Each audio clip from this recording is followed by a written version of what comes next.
بسم الله الرحمن الرحيم. الحمد لله رب العالمين.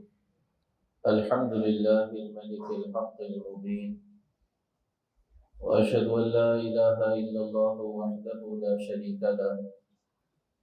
وأشهد أن سيدنا ومولانا محمدا عبده ورسوله صلى الله عليه وعلى آله وأصحابه وأزواجه وذرياته وأهل بيته وبارك وسلم تسليما كثيرا كثيرا. أما بعد فأعوذ بالله من الشيطان الرجيم. بسم الله الرحمن الرحيم. ولقد آتينا داود وسليمان علما وقال الحمد لله الذي فضلنا على كثير من عباده المؤمنين. وقال تعالى: الرحمن علم القرآن خلق الإنسان علمه البيان. وقال النبي صلى الله عليه وسلم: إن الله لم يبعثني معنتا ولا متعنتا ولكن الله بعثني معلما ميسرا. وقال عليه الصلاة والسلام: إنما بعثت معلما، أو كما قال عليه الصلاة والسلام. میرے محترم دوستوں، بزرگوں، عزیز دینی ایمانی بھائیوں،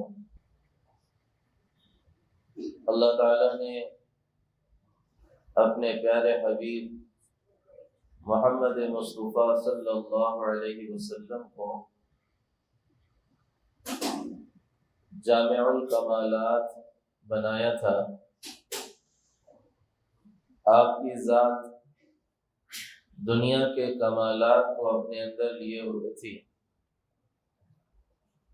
ایک قوم، ایک قبیلہ، ایک جماعت اور ایک اجتماعیت جتنے کمالات اپنے اندر لے سکتی تھی اور لے سکتی ہے، ان سارے کمالات کا مجموعہ، بلکہ ان سے بھی زیادہ کمالات کا مجموعہ اللہ تعالیٰ نے محمد عربی صلی اللہ علیہ وسلم کو بنایا تھا۔ فضیلتیں، کمالات کسی بھی شعبے میں کامل ہو جانا یہ آپ کی ذات سے نکلتا تھا، بلکہ اللہ تعالیٰ نے آپ کی ذات کو دین کے کمال کا عنوان دیا تھا کہ محمد صلی اللہ علیہ وسلم جس دین کو لے کر آئے ہیں وہ دین ہی کامل اور مکمل ہے۔ تو جو دین کامل اور مکمل ہے اس کا لانے والا اپنی زندگی کے اعتبار سے، اپنے شب و روز کے اعتبار سے، اپنے گھر اور باہر کے اعتبار سے، اپنے ازدواجی اور اپنے ازواجی اور اپنے معاشی اور اپنے معیشتی نظام کے اعتبار سے اور اپنے 100% زندگی کے اعتبار سے کامل اور مکمل ہے۔ زندگی کے جس شعبے میں جس کسی کو رہنمائی لینا ہو تو وہ محمد صلی اللہ علیہ وسلم کی زندگی سے اپنے لیے رہنمائی حاصل کر سکتا ہے، اور یہی وہ کمال ہے جناب رسول اللہ صلی اللہ علیہ وسلم کا جو آپ کو دنیا کی دوسرے کمال والوں سے ممتاز کرتا ہے۔ دنیا میں اور بھی بڑے باکمال لوگ گزرے ہیں، لیکن ان کا کمال کسی ایک فن یا 2 فن کے حد تک محدود رہا ہے، اور ان کا کمال 1-2 چیزوں تک محدود رہا ہے۔ کوئی اگر میڈیکل میں ماہر ہوا ہے تو اس کا کمال طب کے حد تک محدود رہا۔ آپ اس سے انجینئرنگ کا کچھ نہیں پوچھ سکتے، اور اگر کوئی انجینئرنگ میں کمال پر گیا ہے تو آپ اس سے ڈاکٹری کا کچھ نہیں پوچھ سکتے۔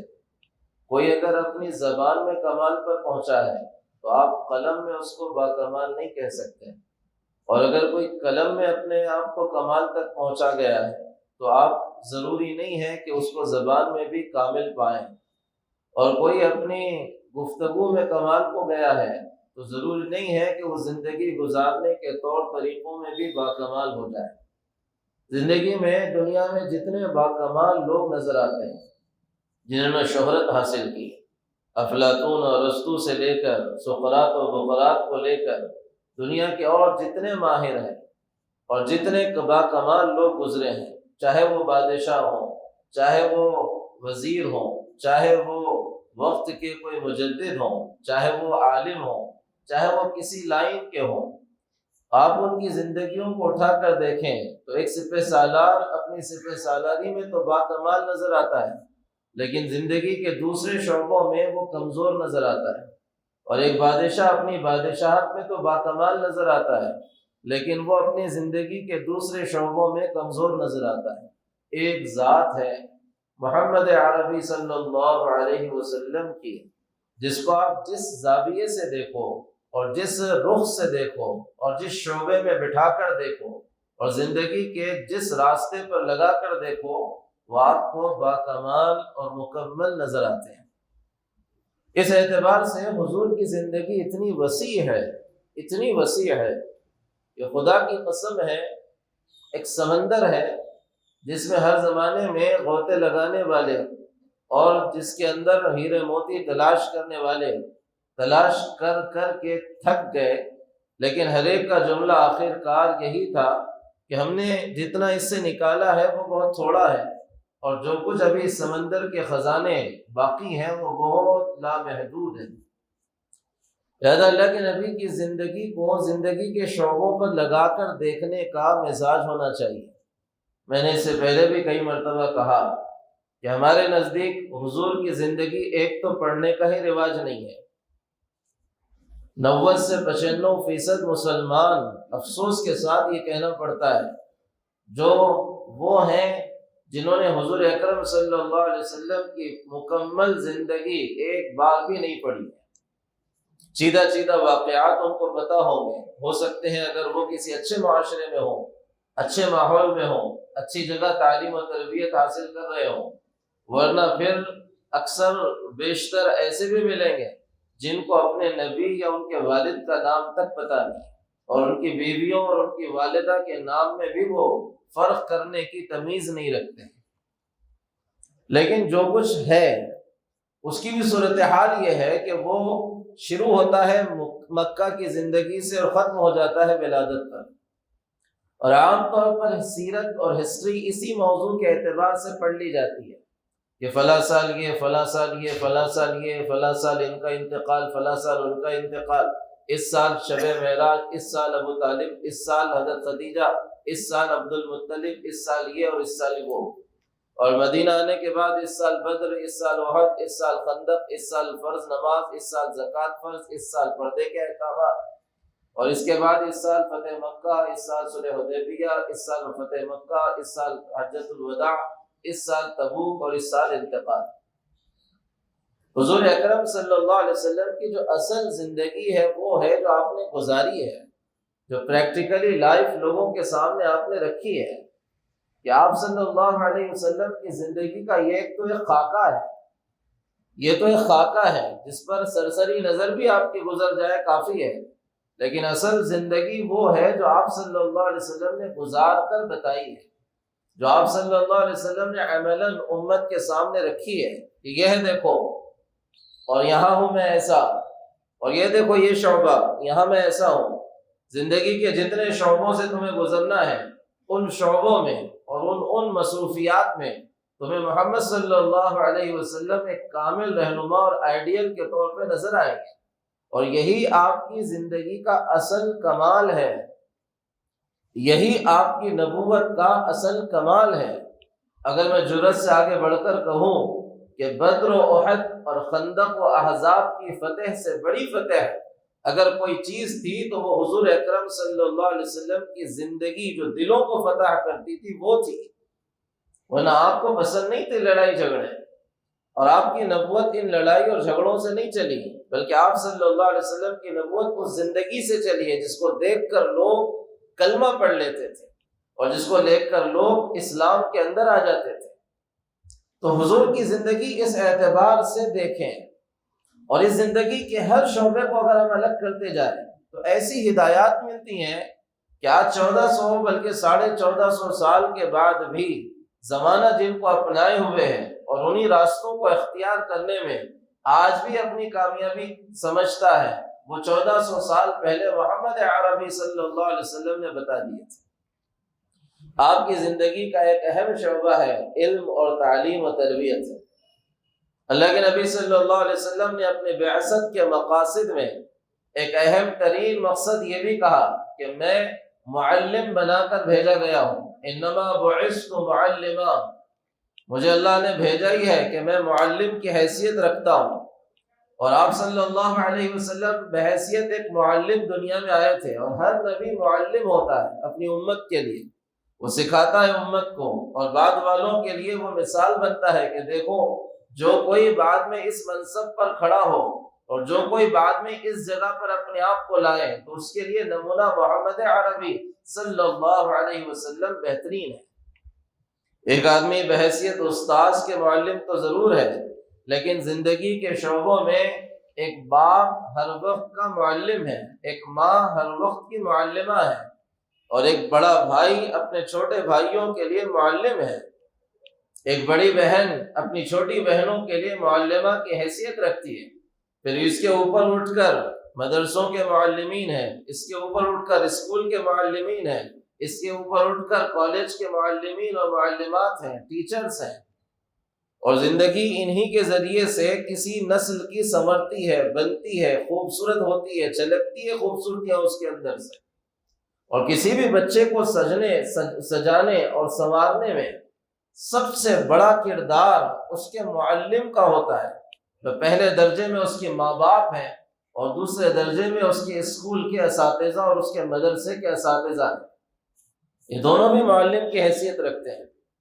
اللہ کے نبی صلی اللہ علیہ وسلم جو دین لے کر آئے، اس دین نے سب سے پہلے تو اس موضوع کو چھیڑا ہے کہ علم انسان کی بنیادی ضرورت ہے۔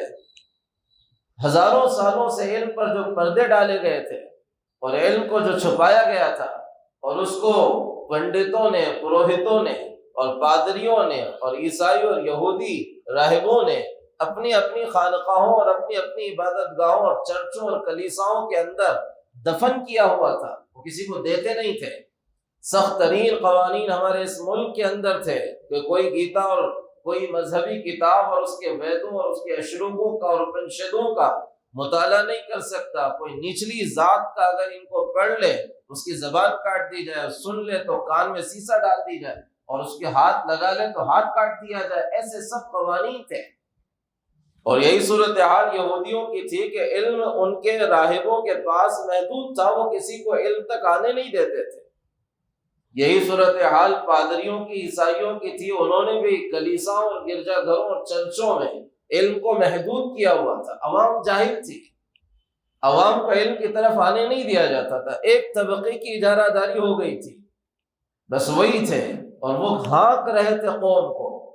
اور اس ساری صورتحال میں جو پہلی وحی محمد عربی صلی اللہ علیہ وسلم پر اتری ہے، اور پہلا سبق جو اسلام نے اپنے ماننے والوں کو دیا ہے، وہ کون سا سبق تھا؟ وہ سبق لا الہ الا اللہ کا، ولا تشرک باللہ کا، واعبد اللہ کا، اقیم الصلاۃ کا، آتوا الزکاۃ کا، لا تشربوا الزنا، لا تقربوا الزنا کا، زنا کے قریب نہ جاؤ، شراب نہ پیو، اللہ کی عبادت کرو، شرک نہ کرو۔ ان سب سے ہٹ کر پہلا حکم تھا اقرا، پڑھو۔ ان سب سے ہٹ کر پہلا حکم تھا اقرا، پڑھو۔ آنے والی صدیاں ان لوگوں کی ہوں گی جو علم اور ایجوکیشن کو اپنے ساتھ لے کر چلنے والے ہوں گے۔ آنے والی صدیاں ان کے اقتدار کی ہوں گی جن کے کاندھے پر علم ساتھ چلتا ہوگا، جو اپنے اس کاندھوں پر علم کا بوجھ اٹھا کر چلتے ہوں گے۔ آنے والی صدیاں ان کے عروج کی ہوں گی جو اقرا کے مفہوم کو سمجھ کر اپنے آپ کو آگے بڑھا رہے ہوں گے، جو علم کو اپنے ساتھ جوڑ کر چل رہے ہوں گے، اور جنہوں نے علم کے ساتھ ناطہ جوڑا ہوگا۔ 18 لوگ پوری مکہ کی آبادی میں، بلکہ آگے بڑھ کر اگر کہیں تو مکہ سے اطراف اور مدینہ کے اطراف کی پوری آبادی میں بلکہ صرف مکہ کے اندر اگر اسی کو مان لیں، پورے مکہ کے اندر جس کی آبادی ہزاروں سے اوپر جا رہی تھی، اس آبادی میں صرف 18 لوگ تھے جو لکھنا پڑھنا جانتے تھے، صرف 18 لوگ۔ جہالت یہاں تک تھی، اور محمد عربی صلی اللہ علیہ وسلم نے جب 23 سال کی محنت کے بعد اس جزیرۃ العرب کو چھوڑا تو شاید کوئی گھر ایسا نہیں تھا جہاں کوئی بچہ لکھنا پڑھنا نہ جانتا ہو۔ یہ وہ صورتحال تھی جو علم کے ذریعے سے بدلی گئی تھی، اور علم کی اہمیت امت کے سامنے اور انسانیت کے سامنے رکھی گئی تھی، اور علم کو تقسیم نہیں کیا گیا تھا دین و دنیا کے اعتبار سے، بلکہ علم کی تقسیم 2 ہی حیثیتوں سے ہوئی تھی، ایک علم شرعی اور ایک علم غیر شرعی، اور اس کو بھی 2 حیثیتیں دے کر طے کیا گیا تھا کہ علم کی تقسیم دین و دنیا کے اعتبار سے نہیں، بلکہ علم کی تقسیم نفع اور نقصان کے اعتبار سے ہونی چاہیے۔ علم کی تقسیم نفع اور نقصان کے اعتبار سے کی گئی۔ اسے صاف کا اقرا، سارے مفسرین کی تفسیر اٹھا کر دیکھو، وہاں پر ایک بڑا عجیب نقطہ مفسرین لکھتے ہیں کہ قرآن کا پہلا جملہ اتر رہا ہے، اور پہلا جملہ، پہلا لفظ 650 سال کے بعد، 610 سال کے بعد محمد عربی صلی اللہ علیہ وسلم پر، حضرت عیسیٰ سے حضور تک، اس نبوت تک اور اس وحی کے آنے تک 610 سال ہو چکے ہیں۔ پوری دنیا میں کوئی وحی کہیں نہیں اتری، اور پہلی وحی اتر رہی ہے، اس سے کتنا کامل ہونا چاہیے تھا اور کتنی اہم وحی ہونی چاہیے تھی۔ فرسٹ جملہ تھا، first impression is the best impression کہا جاتا ہے۔ پہلا جملہ ساری تقریر کا عنوان ہوا کرتا ہے، پہلی گفتگو، تمہید، سارا خلاصہ تقریر کا اور بات کا ہوا کرتی ہے۔ پہلا جملہ ہے، کوئی بھی جملہ 3 چیزوں سے مل کر پورا ہوتا ہے، فعل اور فاعل اور مفعول۔ زید نے حامد کو مارا، جملہ مکمل ہے۔ زید مارا گیا، جملہ مکمل نہیں ہے۔ حامد نے مارا، کس کو مارا، جملہ مکمل نہیں ہے۔ ہاں، زید نے حامد کو مارا، جملہ مکمل ہے، مزید کسی چیز کی ضرورت نہیں ہے۔ لیکن قرآن کا پہلا جملہ اتر رہا ہے ناقص انداز میں۔ پہلا لفظ اقرا، حکم دینے والا موجود ہے فاعل، حکم موجود ہے فعل، لیکن مفعول کیا پڑھیں؟ حکم دینے والا ہے پڑھو، پڑھنا عمل ہے، حکم دینے والا فاعل موجود ہے، کیا پڑھا جائے؟ کچھ نہیں ہے، چپ ہے۔ اور سارے مفسرین یہاں وضاحت کر رہے ہیں کہ اسی جملے کے نقص نے اسلام کی اور قرآن کی خوبی کو واضح کیا ہے، اور یہی اسلام کا کمال ہے، اور یہی جملہ بتا رہا ہے کہ یہ چیز اللہ کی طرف سے اتری ہے، انسان یہاں غلطی کر جاتا ہے۔ یہ اللہ ہے جنہوں نے اس کلام کو اتارا ہے۔ انسان ہوتا تو اپنے زمانے کی بات کرتا، اپنے حال کی بات کرتا، اپنے ماحول کی بات کرتا، اور اتنی ہی بات کہتا جو اس کے سامنے ہے۔ اللہ ہے جو قیامت تک کا منظر اپنے سامنے رکھتے ہیں، اس لیے انہوں نے یہاں پر خاموشی اختیار کر کے کہا پڑھو۔ کیا پڑھو؟ پہلا سوال پیدا ہوگا، کیا پڑھو؟ کیا پڑھو؟ اور یہاں خاموشی اشارہ دے رہی ہے، جو کچھ پڑھنا ہے پڑھو، سب پڑھو، محدود نہیں ہو تو سب پڑھو۔ جتنے قیامت تک علوم و فنون تمہارے سامنے آئیں گے وہ سب پڑھو، تمہاری پونجی ہے وہ، تمہارا ساتھ، تمہارا توشہ ہے وہ۔ الحکمت ضالۃ المؤمن فحیث وجدها فهو احق بها، کام کی بات، نفع کی بات ایک مومن کی گمشدہ پونجی ہے، سرمایہ ہے، جہاں ملے مومن کا سب سے پہلا حق اس چیز پر بنتا ہے کہ وہ اسے حاصل کرے۔ سب پڑھو۔ مفسرین کے ارشادات اس موضوع پر موجود ہیں، لیکن چونکہ اس وقت وہ موضوع نہیں ہے، اس لیے میں اس سے ہٹا کر آپ کو بنیادی بات کی طرف لا رہا ہوں کہ ایک تو ہے پڑھو۔ تو علم کو تقسیم اس اعتبار سے نہیں کیا جو آج بدقسمتی سے ہو گیا ہے، دین و دنیا، عصری و دینی، بلکہ علم تقسیم تھا نفع اور نقصان کے اعتبار سے، کہ وہ علم پڑھو جو نافع بنے زندگی میں، جو تمہیں نفع دلائے، اور اس علم سے رکو جو تمہیں زندگی میں نقصان پر لے جائے۔ اور امام غزالی رحمۃ اللہ علیہ نے اور علامہ نووی رحمۃ اللہ علیہ نے اپنی تشریحات میں بڑی تفصیل سے اس پر کلام کیا ہے کہ علم کی دو قسمیں ہوتی ہیں، ایک علم شرعی ہے اور ایک علم غیر شرعی ہے۔ علم شرعی تو وہ ہے جو قرآن ہے، جو حدیث ہے، جو فقہ ہے، جو دین کے مسائل اور دین کی معلومات کے رکھنے والا علم ہے، جن کا تعلق وحی سے ہے، وہ علوم شرعیہ کہلاتے ہیں۔ جن کا تعلق وحی سے ہے، جو عقل سے نہیں چلتے، وہ تجربوں سے نہیں چلتے، جو زمانے کے حالات اور مشاہدات سے نہیں چلتے، بلکہ جن کا بالراست تعلق وحی الہی سے ہے، وہ علوم شرعیہ ہے۔ اور یہ علوم بنیادی طور پر مطلوب ہیں کہ ہر فرد ان علوم سے وابستہ ہو، اور انہی علوم کے بارے میں بنیادی بات کہی گئی ہے کہ یہ علوم ہر مسلمان پر اتنے حاصل کرنا فرض ہیں جو انہیں حلال اور حرام کے درمیان فرق کروا دے۔ اتنا تو ہر مسلمان پر ان علوم کا حاصل کرنا فرض ہے۔ اور دوسرے علوم ہیں غیر شرعی، جو تجربوں سے، مشاہدوں سے، حالات کے اور زمانے کی رفتار انسان کو سکھاتی ہے۔ اور امام غزالی رحمۃ اللہ علیہ نے اس میں دو علوم کا خاص طور سے تذکرہ کیا ہے، اور علامہ نووی جو مسلم شریف کے شارح ہیں، انہوں نے اور چند علوم کو اس کے ساتھ جوڑا ہے، اور اس میں سب سے پہلے انہوں نے لایا علم الطب کا، میڈیکل سائنس کو، اور دوسرے نمبر پر میتھمیٹکس کو لایا کہ یہ دونوں علوم انسانی زندگی کو گزارنے کے لیے اہم ترین اپنا کردار ادا کرتے ہیں۔ کسی معاشرے اور کسی علاقے میں یہ دو علم نہ ہو تو انسانی زندگی مفلوج ہو جائے گی، رک جائے گی۔ اگر بیماروں کے علاج کا نظام نہ ہو اور زندگی کے کاروبار میں میتھمیٹکس نہ ہو، آگے بڑھنے کے راستے نہ ہو، تو آدمی کا پورا نظام زندگی ہی مفلوج ہو جائے۔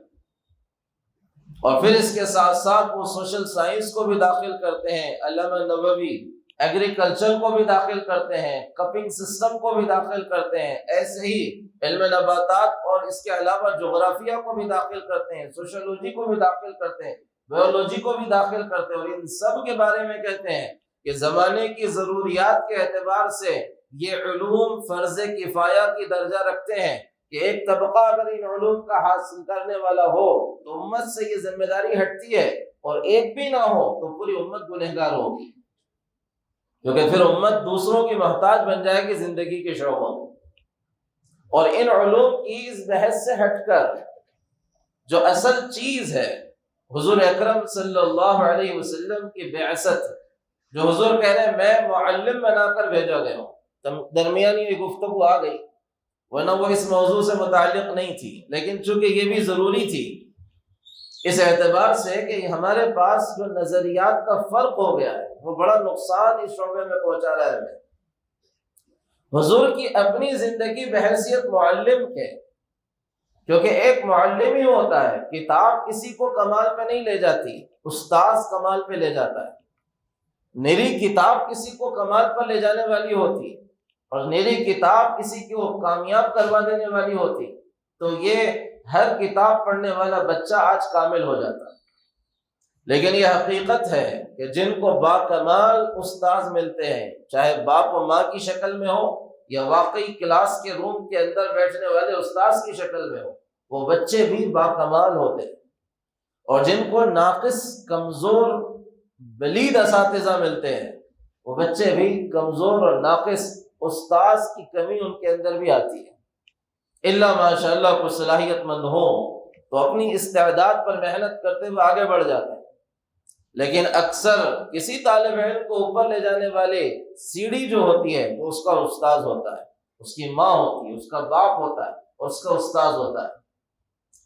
اور اللہ کے نبی صلی اللہ علیہ وسلم ایسے باکمال استاذ تھے، ایسے باکمال استاذ تھے کہ آپ کی معلمی کا اس سے بڑا تمغہ آپ کو کیا دیا جا سکتا ہے کہ جس جاہلی معاشرے میں آپ گئے تھے اور جس انتہائی گزرے علاقے میں آپ نے اپنی تعلیم و تدریس کی تھی اور معلمی کی حیثیت سے اپنے فریضے انجام دیے تھے، آپ کے شاگردوں اور آپ کے ذریعے سے تعلیم حاصل کرنے والوں نے وہ کمال دکھایا تھا کہ صرف 12 سال کے اندر بڑی رومن امپائر کو توڑ دیا، اور پرشین امپائر کے بکرے ادھر ادھر کر کے عالم پہ 22 لاکھ مربع میل پر ایسا نظام حکومت قائم کیا کہ جس کو کہنے پر لوگ مجبور ہوئے کہ انبیاء علیہ السلام کے بعد اگر کسی نے قانون اور نظام حکومت صحیح طور پر چلایا ہے تو وہ عمر بن خطاب کے علاوہ کوئی نہیں۔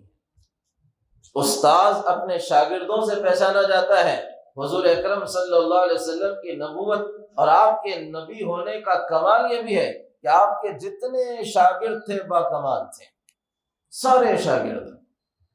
آدھی دنیا حضرت عثمان کے زمانے میں آ گئی تھی اس اسلام کے پرچم کے نیچے، اور ایسی نہیں تھی کہ صرف فتوحات تھیں، بلکہ یہ حالت تھی کہ ایک عورت صنعاء یمن سے چلتی تھی، مکہ آ کر طواف کر کے واپس جاتی تھی۔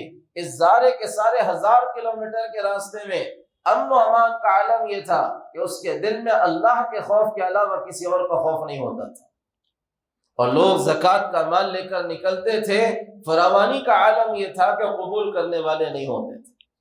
یہ استاذ کی محنت کا اثر تھا اس جاہلی معاشرے پر جس کے بارے میں اقبال چیخ اٹھے تھے، خود نہ تھے جو راہ پر اوروں کے ہادی بن گئے، وہ کیا نظر تھی جس نے مردوں کو مسیحا کر دیا۔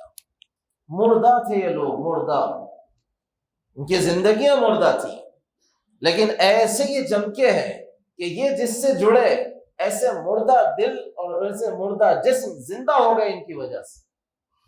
یہ پارس سے زیادہ قیمتی بنے، جو ان سے چھوتا وہ سونا بن جاتا۔ یہ حالت ان کی ہوئی۔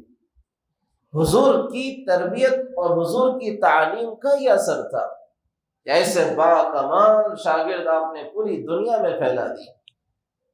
فہرست جن کی آج گننا مشکل ہے، چند تو ہم شمار کر لیں گے ہاتھوں پر، لیکن خدا کی قسم آپ کے جتنے جانثار تھے وہ اپنے فن اور اپنے علاقے اور اپنی استعداد میں با کمال تھے۔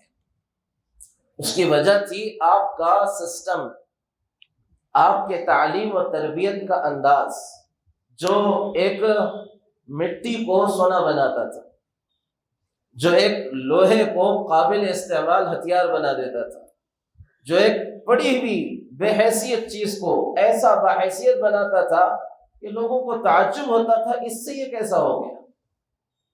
کیا کہہ رہے ہیں عمر رضی اللہ عنہ اپنی خلافت کے زمانے میں؟ ایک مثال دو، گزر رہے ہیں مکہ سے واپس ہوتے ہوئے، ایک وادی سے گزرتے ہوئے رک گئے سخت دھوپ کے وقت، اور پیچھے پورا قافلہ رک گیا، اور نیچے اس اونچائی سے نیچے میدان میں دیکھ رہے ہیں اور آنکھوں سے آنسو جاری ہے۔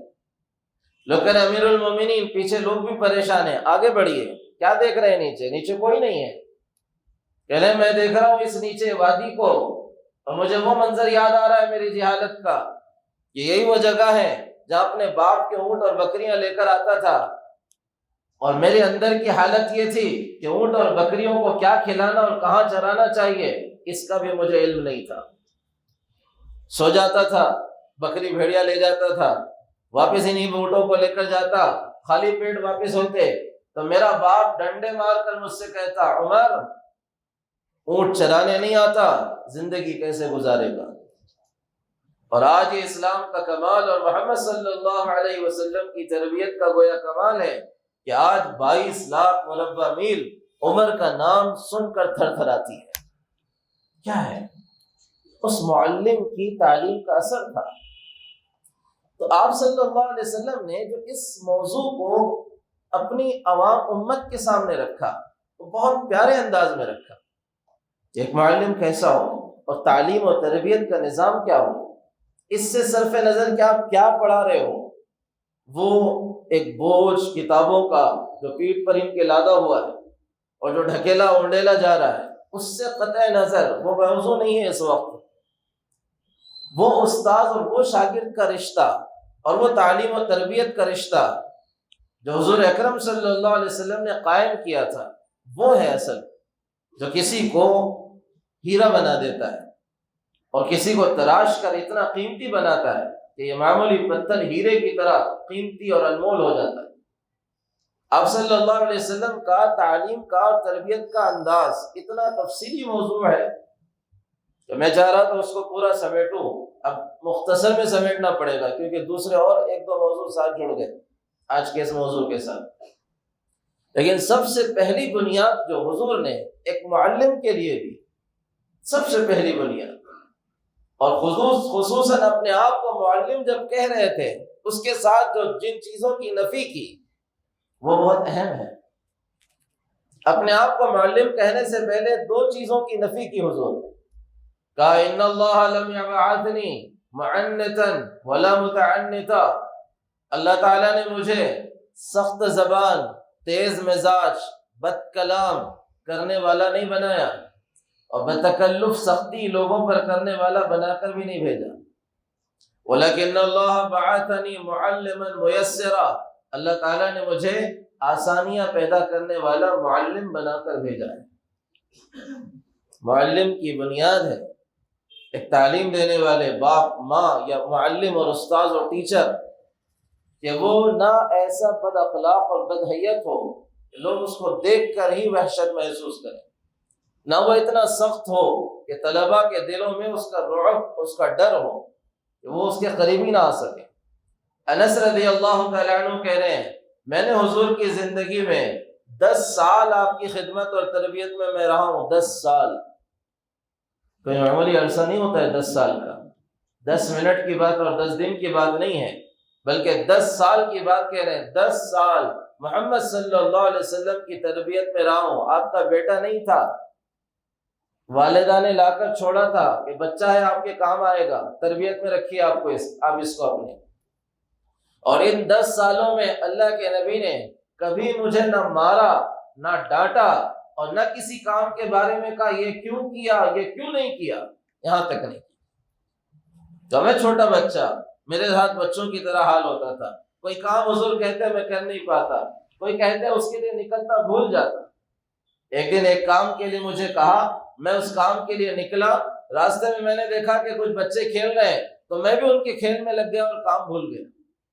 حضور کافی دیر انتظار کے بعد جب پلٹے اور مجھے تلاش کرتے ہوئے آئے تو دیکھا کہ ان بچوں کے ساتھ میں کھیل رہا ہوں۔ مجھے ایسے کان پکڑ کر کہا، انس ہم نے تمہیں فلاں کام کے لیے کہا تھا۔ کہا ہاں حضور میں بھول گیا، جاؤ اب کر کے آ جاؤ، ہو گیا۔ کبھی نہیں۔ سب سے پہلی بنیاد ہے تعلیم و تربیت میں جو حضور سے ملی ہے۔ تجربے چاہے کچھ کہہ رہے ہوں، زمانے کے تجربے چاہے کچھ کہیں، لیکن ایک باپ بحیثیت معلم، ایک ماں بحیثیت معلم، ایک استاد بحیثیت معلم، میں بار بار یہ 3 جملے استعمال کر رہا ہوں کیونکہ میں سمجھتا ہوں سب سے پہلا استاذ کسی کی بچے کا اس کا باپ اور اس کی ماں ہے، بعد میں جاتا ہے وہ اسکول اور کالج میں۔ یہ تینوں ایک ساتھ اس تربیت کا کام کریں گے تو ہی بچہ نکھرے گا، ورنہ استاذ کا کمال جو اسکول اور کالج میں ہے وہ گھر میں آ کر ناقص ماں باپ کی عقلوں کے سامنے ضائع ہو جاتا ہے۔ ناقص فہم، بے وقوف ماں باپ اس استاذ کے کمال کو گھر میں ضائع کرا دیتے ہیں۔ ایک باپ، ایک ماں اور ایک استاذ، یہ تینوں بھی استاذ ہیں کسی بھی بچے کے لیے۔ ان کے لیے پہلا سبق اس معلم کی طرف سے یہ ہے، نرمی کرو اپنے بچوں کے لیے۔ ڈانٹ ڈپٹ، سختی وقت پر ٹھیک ہے، لیکن اسی حد تک ٹھیک ہے۔ ہر وقت جلتو جلالتو، آئی بلا ٹالتو نہ بنو۔ یہی ہمارا سب سے بڑا معاشرے کا مسئلہ بنا ہوا ہے کہ ایک بچہ اپنے باپ سے کٹا ہوا ہے، کیونکہ ایک باپ اس کے ساتھ ایک دوست کی طرح نہیں ہے۔ وہ اپنے دل کی فیلنگ اور اپنے جذبات اور اپنے اندر کے تاثرات کسی باہر والے کو سنا دیتا ہے، لیکن اپنی ماں اور اپنے باپ کو نہیں سنا پاتا ہے، کیونکہ ان کا آپس کا وہ اٹیچمنٹ ہے ہی نہیں۔ باپ ایسی شخصیت بنا ہوا ہے گھر کی کہ وہ گھر میں آئے تو سب طرف سناٹا ہو جائے، وہ گھر میں نکلے تو معلوم ہوا اب آزادی مل گئی ہے۔ وہ ابھی تک پولیس آئی ہوئی تھی اور پہرا لگا ہوا تھا، اور بالکل AK-47 لگا کر سب ایسے تھے اٹینشن کہ کچھ ہوگا اور فائرنگ ہو جائے گی۔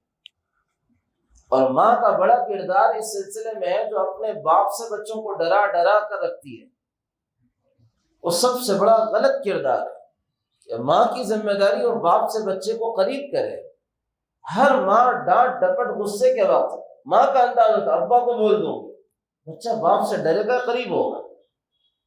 اور ہماری نسلوں کے غلط راستوں پہ جانے کی ایک بڑی وجہ یہی ہے کہ بچے اپنی فیلنگ، اپنے جذبات، اپنے تاثرات وہ اپنے قریبی لوگوں کے بجائے کسی اور سے شیئر کرتے ہیں، اور پھر اگر وہ ہمدرد رہا واقعی تو صحیح رائے دیتا ہے، ورنہ اکثر ہمدردوں کے بھیس میں ایسے لوگ ہوتے ہیں تو ایسی صلاحیتوں کو ضائع کر دیتے ہیں۔ اسے تعلیم و تعلم کی بنیاد ہے نرمی، شفقت، محبت، یہ ہے۔ اور پھر ایک معلم کو، چونکہ ایک معلم اپنے طالب علم کے لیے آئیڈیل ہے، اس لیے اللہ کے رسول صلی اللہ علیہ وسلم نے جو بنیادی شق کی طرف اشارہ کیا ہے وہ کیا ہے؟ بہت اہم شق ہے کہ جیسا معلم ہوتا ہے، استاذ ہوتا ہے، بچہ انہی چیزوں کو لیتا ہے۔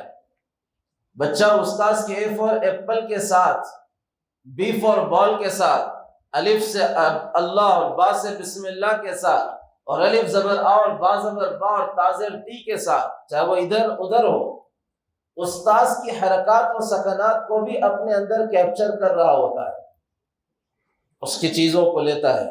وہ صرف اے فار ایپل نہیں لیتا، بلکہ استاذ کے بولنے کے ڈھنگ کو بھی لیتا ہے، استاذ کے رہنے کے ڈھنگ کو بھی لیتا ہے، استاذ کے چلنے کے انداز کو بھی لیتا ہے، استاذ کی گفتگو، اس کی ٹیون کو بھی لیتا ہے۔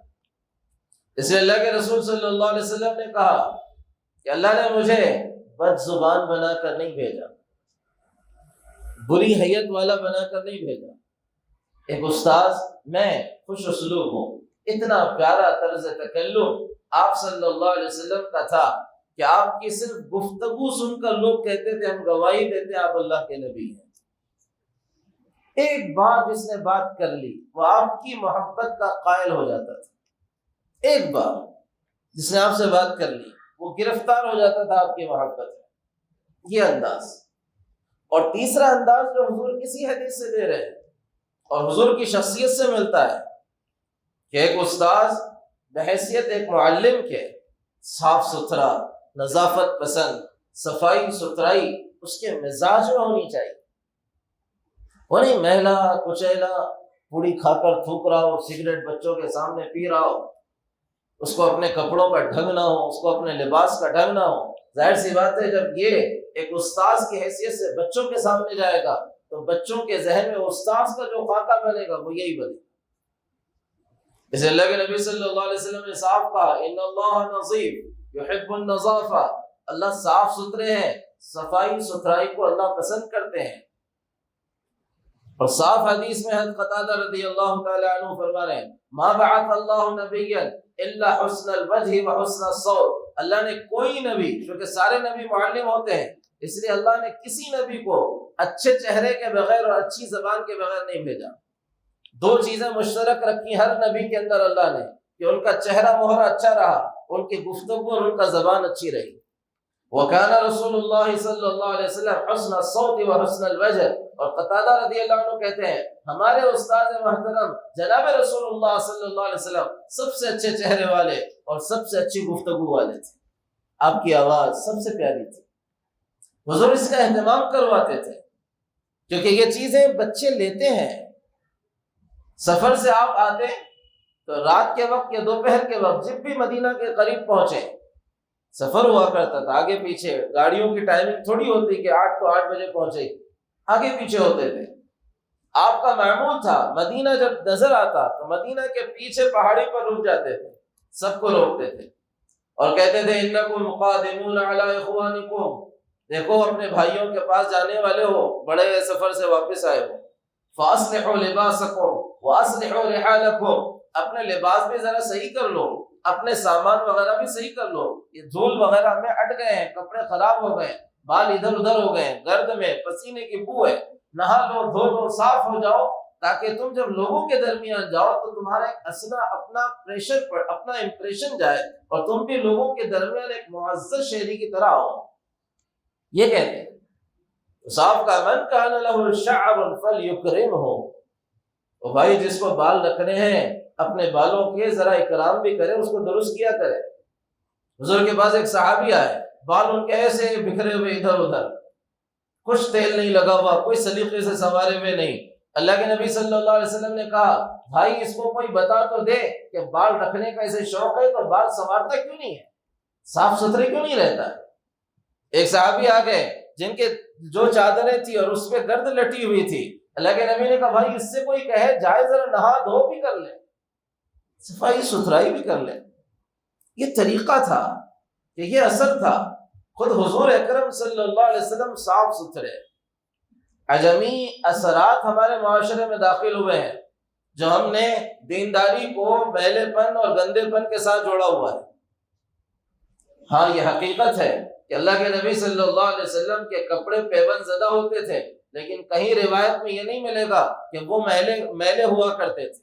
میلے ہونے میں اور پیوند والے ہونے میں فرق ہے زمین و آسمان۔ غربت کی وجہ سے، چیزوں کے نہ ملنے کی وجہ سے پیوند والے کپڑے آپ نے پہنے ہیں، لیکن یہ کہیں نہیں ہے کہ میلے کچیلے گندے سڑیلے کپڑے آپ پہنوا کرتے تھے۔ نماز کے لیے تاخیر ہو گئی، حضرت عمر رضی اللہ عنہ کو جمعہ کے لیے سب بیٹھے ہوئے ہیں، خطبے کا وقت نکلا جا رہا ہے، نماز کا وقت نکلا جا رہا ہے، یعنی کیا بات ہے اتنا لیٹ کیوں آئے؟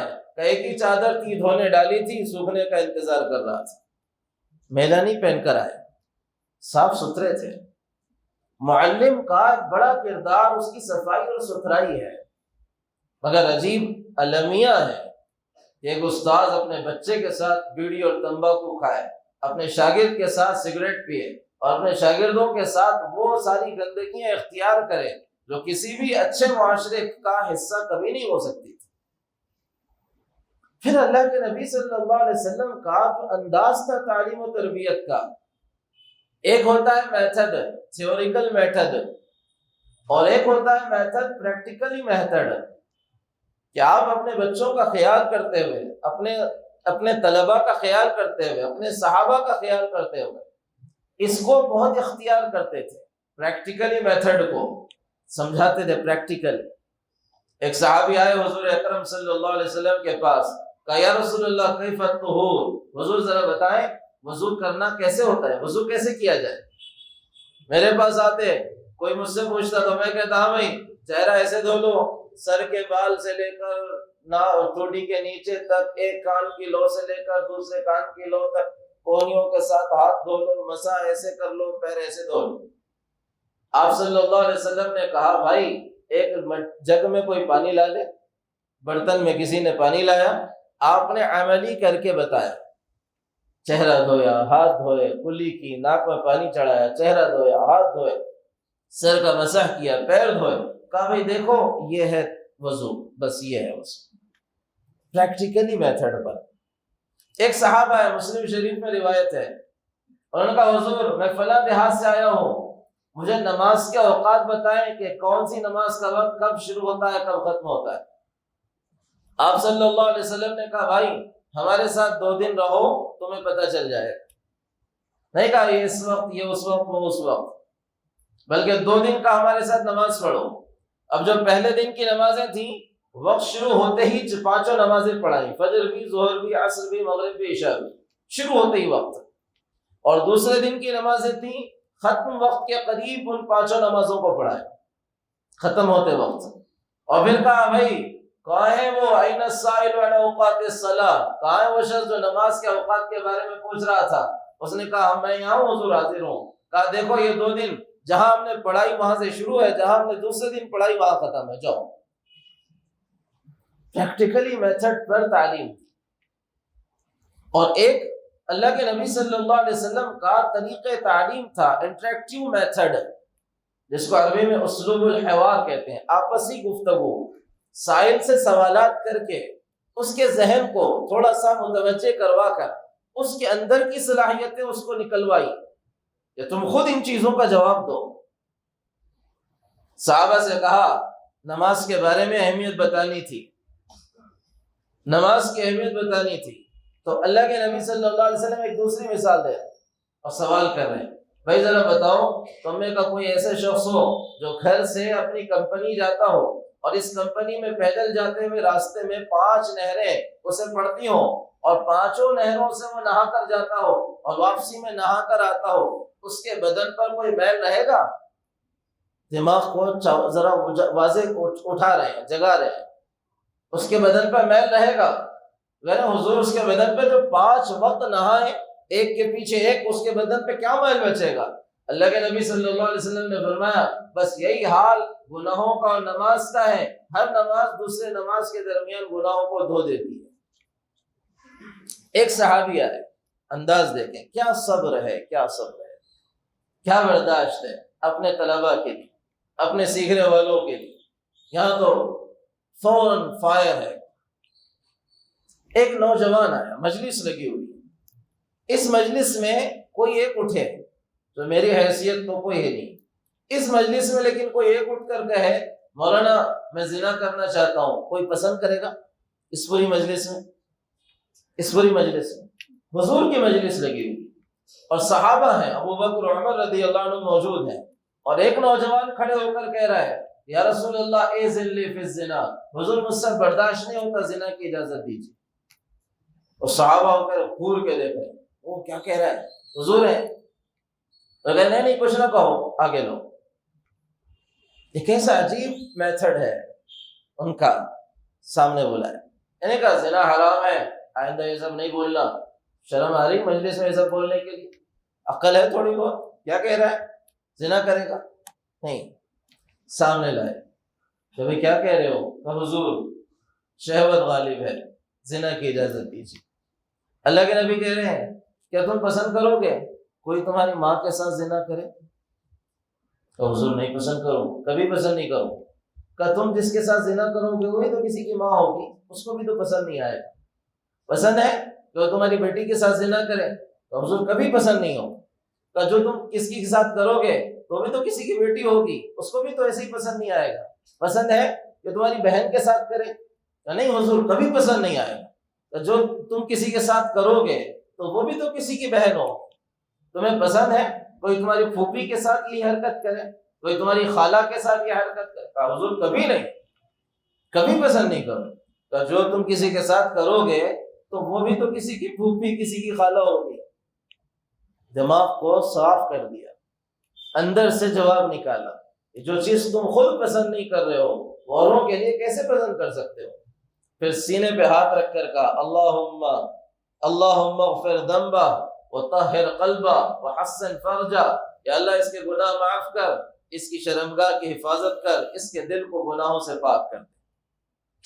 وہ کہتے ہیں خدا کی قسم ہے میں اس مجلس میں آنے سے پہلے جتنا زنا کا خواہش مند تھا اور جتنی شہوت مجھے زنا کی تھی، میں جب اٹھ کر نکلا، یہ وہ طریقہ تعلیم تھا، تدریس تھی، یہ میتھڈ تھا کہ میں جب اٹھا یہاں سے تو میرے دل و دماغ میں زنا سے برا کوئی اور عمل تھا ہی نہیں، کوئی چیز نہیں تھی اس سے بری کوئی چیز۔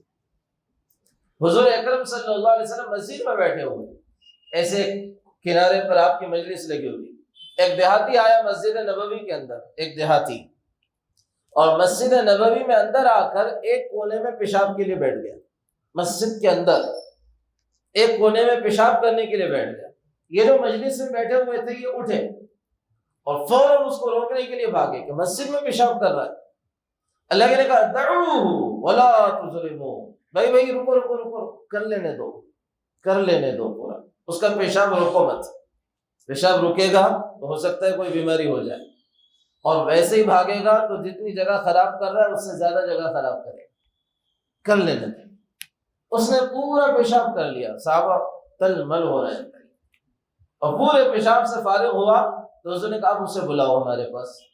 وہ ادھر آیا، حضور نے ایک صحابی سے کہا بھائی تم دونوں اٹھو، ایک بالٹی پانی لاؤ، وہاں دھو کر اس کو صاف کر دو۔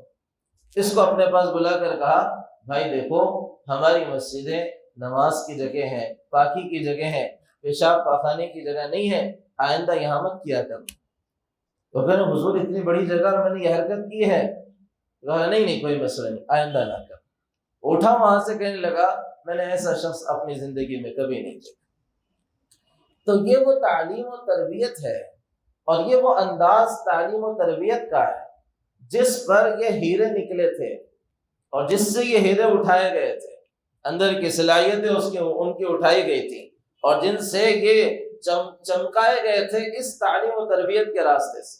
وہ تھے معلم، بحیثیت ایک معلم آپ صلی اللہ علیہ وسلم کی اس زندگی کو اختیار کریں۔ وقت اب نہیں ہے، ورنہ اور اتنے پہلو اس زندگی کے ہیں کہ اس کو بیان کیا جا سکتا ہے، اور پڑھنے والوں کے لیے ذخیرہ احادیث مشہور ہے، کتابیں موجود ہیں، دیکھیں ان پہلوؤں کو کہ کیسے اللہ کے نبی صلی اللہ علیہ وسلم کا انداز تھا، طریقہ تعلیم تھا، اعتماد کرتے تھے اپنے طلباء پر۔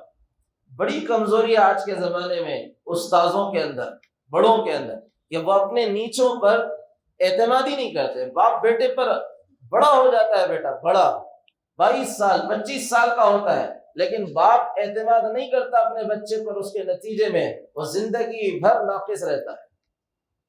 پہلا چلنے والا گرتا ہے، پہلی سائیکل چلانے والا ٹھوکر کھاتا ہے.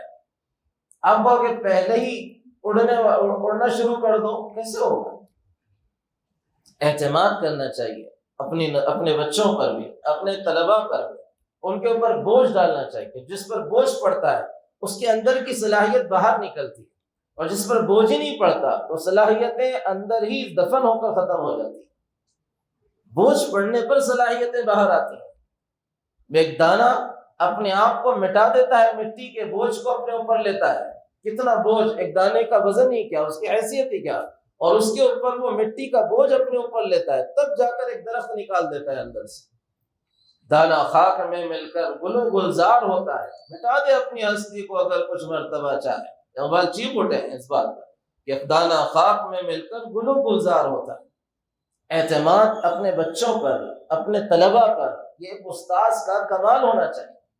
اور اگر وہ اعتماد نہیں کرتا تو ناقص ہے استاذ بھی، اور ناقص ہے وہ باپ بھی اپنی تربیت میں جسے اپنے بچوں پہ اعتماد نہیں. حضرت عمرو بن العاص حضور کی مجلس میں بیٹھے ہوئے ہیں. عمرو بن العاص اور ایک صحابہ ہے، کہا حضور میرا ایک مسئلہ ہے، آپ اس کا حل نکالیں اور اس کا جواب دیں. اللہ کے نبی صلی اللہ علیہ وسلم موجود ہیں جن کی وحی سے رہنمائی ہو رہی ہے، اور حضور عمرو بن العاص رضی اللہ عنہ سے کہہ رہے ہیں عمرو اٹھو، ان دونوں کے مسئلے میں تم فیصلہ کرو. حضرت عمرو کہہ رہے ہیں حضور آپ کے ہوتے ہوئے میں کون ہوتا ہوں فیصلہ کرنے والا؟ حضور کہہ رہے ہیں نہیں، میں چاہتا ہوں تم کرو، دیکھو نا میں بھی کہ تمہارے اندر کیا استعداد ہے. حضور سے وہ بھی جاننے والے تھے، طلباء بھی ویسے ہی تھے. کہنے لگے حضور چلو میں فیصلہ کیے دیتا ہوں، لیکن مجھے یہ تو بتائیں مجھے ملے گا کیا یہ فیصلہ کرنے پر؟ مجھے کیا ملے گا؟ اللہ کے نبی صلی اللہ علیہ وسلم نے کہا اگر تم نے صحیح فیصلہ کیا اپنے اجتہاد سے، اپنے دماغ کو چلا کر، اپنی صلاحیتوں کو استعمال کر کے، تو تمہارے اس فیصلے پر اللہ تمہیں 10 نیکیاں عطا کریں گے. اور اگر تم نے غلط فیصلہ کیا تب بھی اس کوشش کے کرنے پر اللہ ایک نیکی تمہیں ضرور دے گا. کیا کانفیڈنس لیول گیا ہوگا ان کو اوپر، کتنا زبردست کانفیڈنس پیدا ہوا ہوگا. یہ جہاں نیچے کی تو بات ہی نہیں کی جا رہی. صحیح ہو 10 نیکی ہے، غلط ہو 1 نیکی ہے، کوئی مسئلہ نہیں. دیکھو دے رہا ہوں 1000 روپے، 2000 بنا کے لانا نہیں تو آئندہ نہیں دوں گا. کیا اس کا کانفیڈنس بنے گا؟ کیا کانفیڈنس بنے گا؟